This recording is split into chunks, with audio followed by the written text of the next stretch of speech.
Do you think you've truly been loved? No. In 2001, J-Lo was dealing with Diddy. That's right, that Diddy that's in prison right now. But she decided that Diddy was too much. I guess too much of the cheek clapping parties was going down. Woo! But in 2002, Jennifer Lopez would meet the love of her life, Ben Affleck. The relationship was going well until things got called off in January 2004. They was about to get married, but Ben Affleck got dumped. But guess what? Jennifer Lopez wasn't single for long.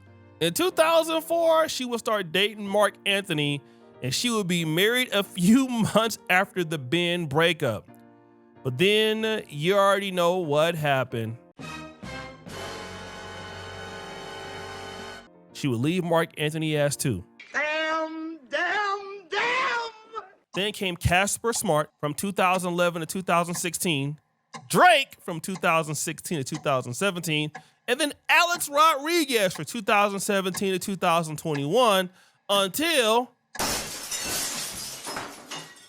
they broke up. And then what stopped the show?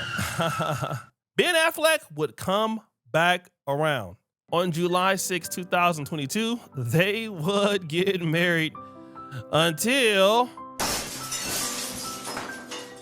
August 2024, they would break up. Woo! Fast forward. That brings us to October 15, 2025, when Jennifer Lopez pulled up to the Howard Stern podcast. And well, Do you think you've truly been loved? No. No. And do you think you really have experienced loving someone? Yes. You have. Yeah. And when you can't get that love back, What I learned, it's not that I'm not lovable. It's that they're not capable. Jennifer Lopez said something very interesting, that she's loved men before, but they've never loved her. But wait, there's more. It's that they're not capable. they can't love. They don't have it in them. They They have need to appreciate the little person inside of them. They have little need to to love give. them. Yeah. You've been in a relationship with And people. they gave me what they had. Right, but They it's not gave me enough. all of it. Every time. But it's this much. It's All the little bit. rings, all the things I could ever want. Right. They tried to give me the houses, the rings, the marriage, all of it. But They didn't love you they didn't, and didn't know you. and I didn't love myself. Right. Now she's saying that they didn't love her and she didn't love herself and they didn't have that much to give. This is interesting because you've been married over 5 times. You have all of these boyfriends in between, and all of a sudden it's all of these guys' fault. Now, listen, you don't really hear Ben Affleck talking about the relationship or the problems in the relationship, but some people came to his defense after her interview. I saw the documentary, The Greatest Love Story, whatever. And at one point, Jennifer says, Ben is not comfortable being my muse. And that moment was her identifying your boundary. And then she said, but I'm going to do it anyway. And he loves me and he knows he can't stop me. That was her pushing past your boundary and misinterpreting your boundary, because she believed if he really loves me, he'll let me do my artistic expression. Instead of framing it as, if I really loved him, maybe I can recognize that not everything needs to be public, and I can respect the fact that my partner has a need for privacy. Now, this lady talks about a documentary in which she saw concerning their relationship, and she refers to Ben Affleck as her muse, but, you know, she just disregarded whatever he wanted. Now, if you guys don't know, Ben Affleck is not the kind of person that wants to be in the spotlight, and that's kind of why they broke up, because, you know, Jennifer Lopez is more outgoing and, you know, she's high profile. Affleck is more private, reserved, and all of that, right? He doesn't like really being out in the spotlight, despite being very, very famous. But she completely ignored her partner's decision. And still, that brings up this point.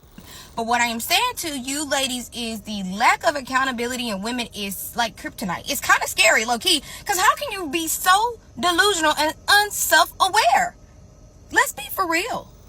The lady says that many women who have no accountability have no awareness or no self-awareness.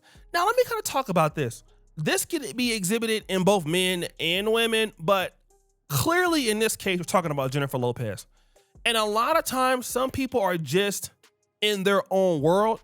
They have no real ability to see what somebody else wants for them in a business relationship or a friendship or in a real-time relationship. It's almost like in order for a person to deal with that individual, everybody else has to suffer. Like, press 1 in the comment section if you've ever had to deal with this. Have you ever been in a friendship or in a relationship where you literally had to die and that person had to be happy and you conceded to that because you wanted to really be with that person, but that person was completely unaware or just didn't care about your feelings, about your wants or your needs or your desires? And then, obviously the relationship has to end, but that is because the mate that you were dealing with never learned to see things your way. And this could even be a problem for the most compatible, giving, loving person in the world. It just sucks, right? It sucks to have a business partner or a partner in friendship or relationships or whatever, and they just have no way of compromise. And here's the reason why. Like I said, then you have family members co-signing on your buffoonery. You have family members co-signing on your ignorance. That's not okay. At some point, you have to look in the mirror and say, what role did I play in this playing out in my life? One of the problems that I see with, successful people or even single people is that we tend to have echo chambers, all right? And, people who give us advice, and I would even say people like Chris Brown, Diddy, they go through this too. And this really means that these particular people just, everybody is just telling them what they want to hear and not what they need to hear for fear of, being cut off or being fired, especially if you're rich like Jennifer Lopez. It's probably really hard for Jennifer Lopez to really share her feelings with people that genuinely care about her. And this happens when you start to be very successful and start having money. It may be difficult for somebody to really tell it to you as it is. And if, you do tell somebody, like, hey, you need to change this, you may be fearful that that person may cut you off from a position and all this. So you tend to be an amen corner for that person. And obviously with male friends or female friends, you have an issue with a boyfriend or a girlfriend. We could tend to be completely harsh on that individual, obviously discounting the effect that our friend or brother or son is doing in the relationship and basically not holding them accountable. So every bad mistake that they make, they're justified. And it happens with men and women too.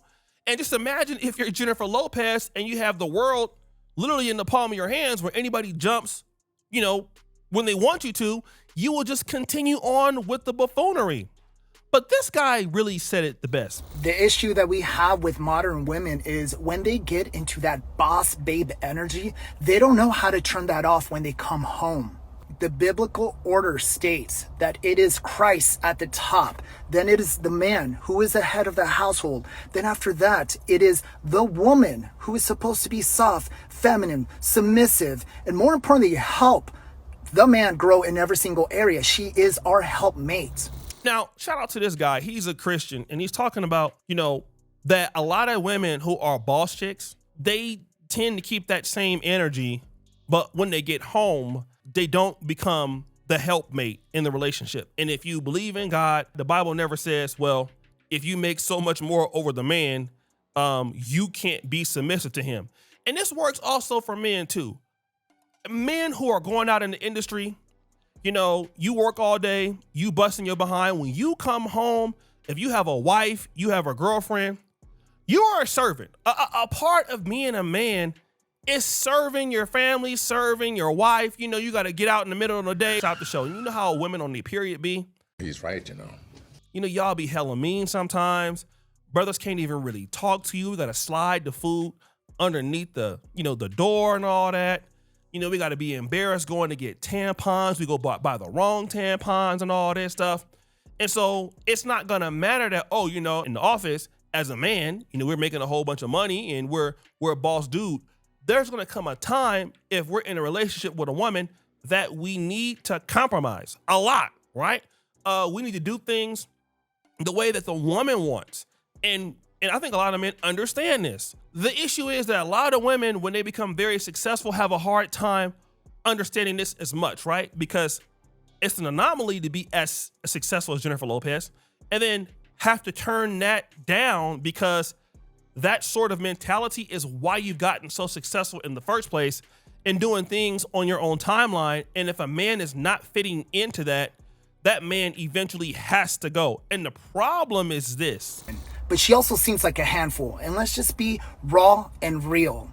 No man in history who is truly in his masculine energy, healthy masculine energy, wants to come home to a combative woman. We don't want to battle to see who is going to be leading the relationship. As the guy said, that no man that is in his masculine element is going to just deal with that. Now, I'm going to be honest.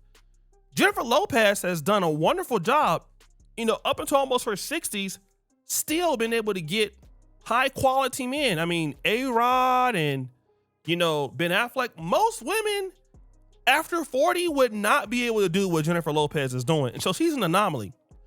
But the reality is that what you make and how much you have as a person, it doesn't really equate that you have to give something to relationships. And that's something that I've had to figure out over the last, 10 years, right? I've had to really, really grow.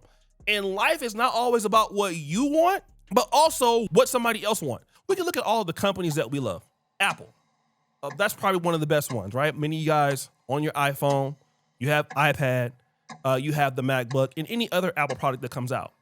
And we love Apple not because of its integration between products, but because of, the customer service, how valuable the products are, and Apple's willingness and dedication to find out what consumers want and to keep consumers happy.